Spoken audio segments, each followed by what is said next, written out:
Shalom, selamat pagi anak-anakku.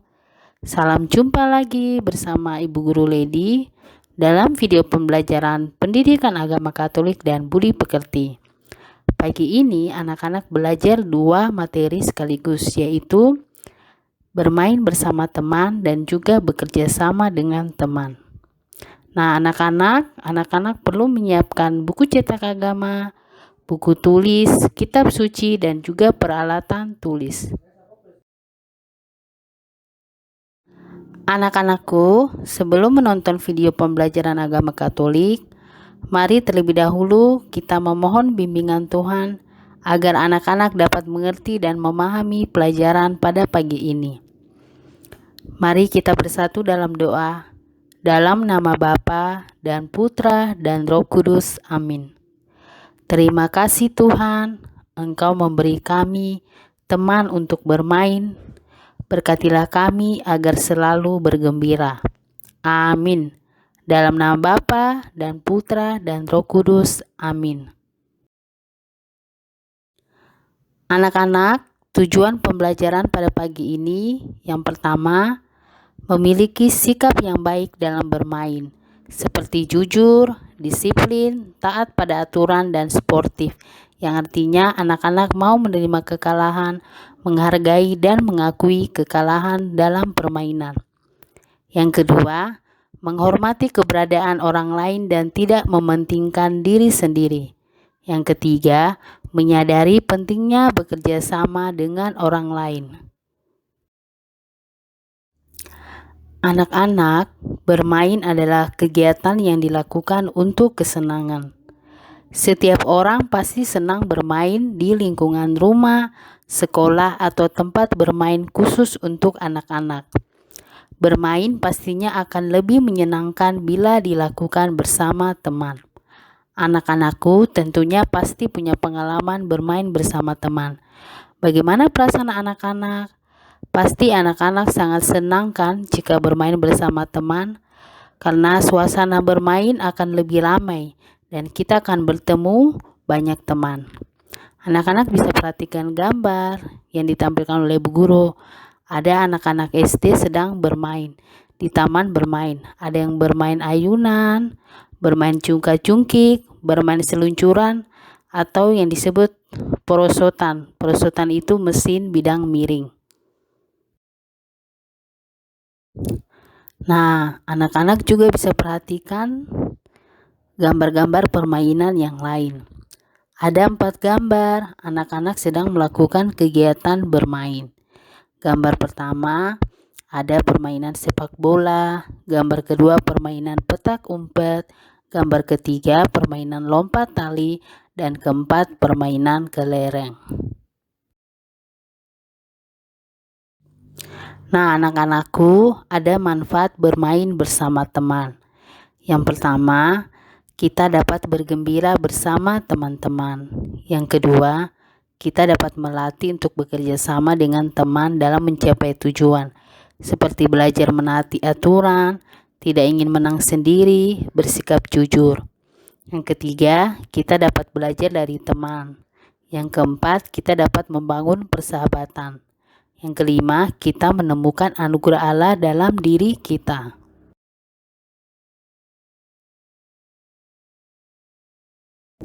Nah, anak-anakku, dalam kitab suci juga ada kisah pertemanan atau persahabatan Daud dan Yonatan.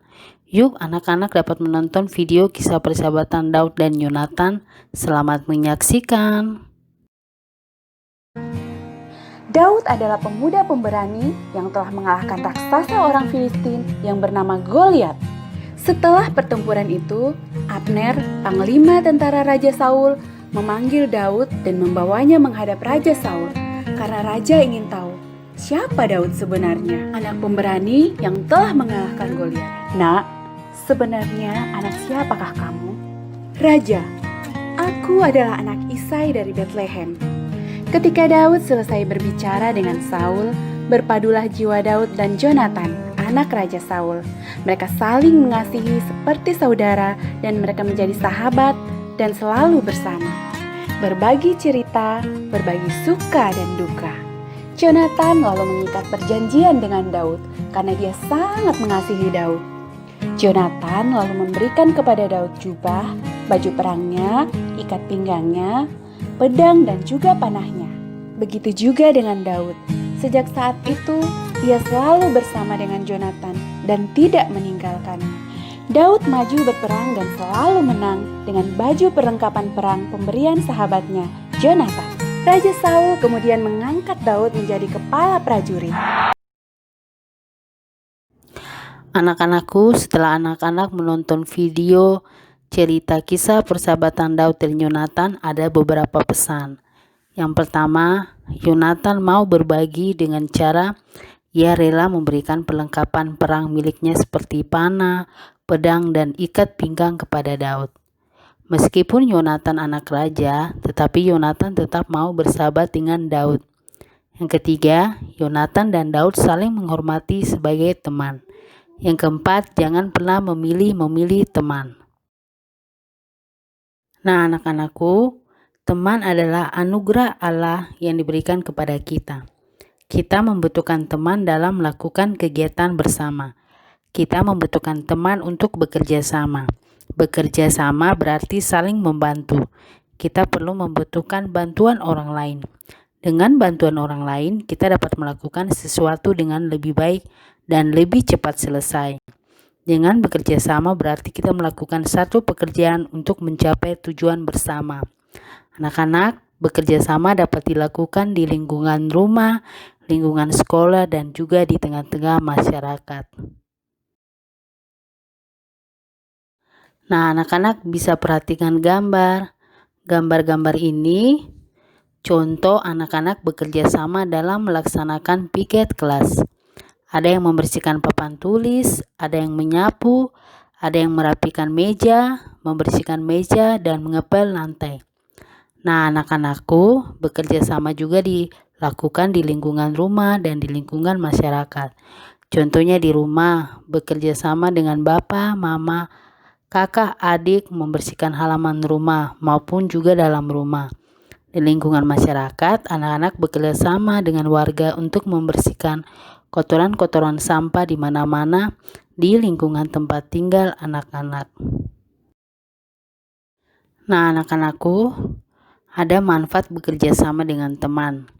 Yang pertama, pekerjaan yang berat menjadi ringan, pekerjaan menjadi cepat selesai, dan semakin rukun dengan teman. Nah, anak-anak, pekerjaan berat misalkan anak-anak ditugaskan untuk mengangkat sampah di sekitar lingkungan sekolah. Anak-anak tidak mungkin kerja sendiri. Pekerjaan tidak akan cepat selesai.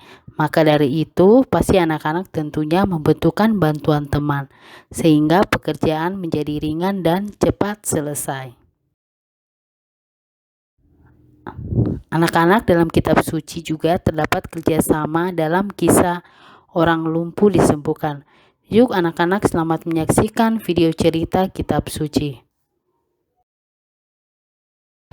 Kabar tentang Yesus makin jauh tersiar dan datanglah orang banyak berbondong-bondong kepadanya untuk mendengar Dia dan untuk disembuhkan dari penyakit mereka. Mereka datang dari semua desa di Galilea dan Yudea dan dari Yerusalem. Pada suatu hari ketika Yesus mengajar, ada beberapa orang Farisi dan ahli Taurat duduk mendengarkannya. Lalu datanglah beberapa orang mengusung seorang lumpuh di atas tempat tidur. Mereka berusaha membawa dia masuk dan meletakkannya di hadapan Yesus. Karena mereka tidak dapat membawanya masuk berhubung dengan banyaknya orang di situ. Naiklah mereka ke atap rumah, lalu membongkar atap itu dan menurunkan orang itu dengan tempat tidurnya ke tengah-tengah orang banyak tepat di depan Yesus. Ketika Yesus melihat iman mereka, berkatalah ia, "Hai saudara, dosamu sudah diampuni." Tetapi ahli-ahli Taurat dan orang-orang Farisi berpikir dalam hatinya, Siapakah orang yang menghujat Allah ini? Siapa yang dapat mengampuni dosa selain daripada Allah sendiri? Akan tetapi Yesus mengetahui pikiran mereka, lalu berkata kepada mereka, Apakah yang kamu pikirkan dalam hatimu? Manakah lebih mudah mengatakan, dosamu sudah diampuni, atau mengatakan, bangunlah dan berjalanlah? Tetapi supaya kamu tahu bahwa di dunia ini Anak Manusia berkuasa mengampuni dosa. berkatalah ia kepada orang lumpuh itu, Kepadamu kukatakan, bangunlah, angkatlah tempat tidurmu, dan pulanglah ke rumahmu. dan seketika itu juga bangunlah ia.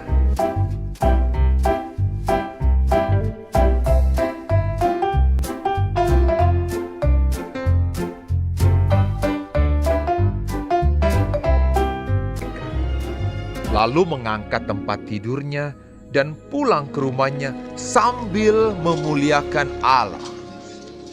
Semua orang itu takjub, lalu memuliakan Allah, dan mereka sangat takut. Katanya, Hari ini kami telah menyaksikan hal-hal yang sangat mengherankan.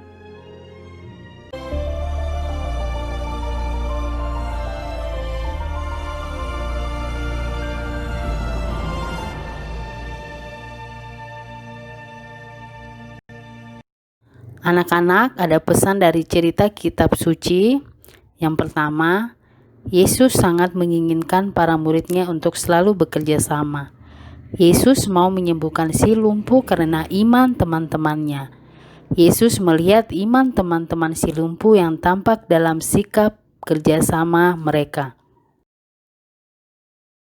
Nah, anak-anakku, melalui pelajaran tentang bermain bersama teman dan bekerja sama dengan teman, ada beberapa kesimpulan. Yang pertama, bermain bersama teman akan lebih menyenangkan. Yang kedua, dalam bermain kita harus jujur, disiplin, dan tidak boleh menang sendiri dalam bermain. Yang ketiga, kita harus menaati aturan dalam bermain. Yang keempat, Daud dan Yonatan merupakan teladan kita dalam persahabatan. Yang kelima, teman adalah anugerah Tuhan kepada kita. Yang keenam, kita membutuhkan teman untuk bekerja sama. Yang ketujuh, bekerja sama dapat dilakukan di lingkungan rumah, di lingkungan sekolah, dan di tengah-tengah masyarakat. Yang kedelapan, sebagai murid Yesus, kita juga diutus untuk bekerja sama dengan teman. Anak-anakku, ada penugasan yang anak-anak harus kerjakan. Ada 8 nomor, dan anak-anak bisa kerjakan mulai dari sekarang dan bisa dikumpulkan tugas mulai besok tanggal 24 dan batas pengumpulan tugas terakhir hari Sabtu tanggal 29. Jangan lupa anak-anak untuk menuliskan soalnya juga. Terima kasih. Anak-anakku, mari kita mengakhiri pelajaran pada pagi hari ini dengan doa. Dalam nama Bapa dan Putra dan Roh Kudus, amin. Tuhan Yesus yang baik, berkatilah kami agar kami mampu bekerja sama dengan semua teman.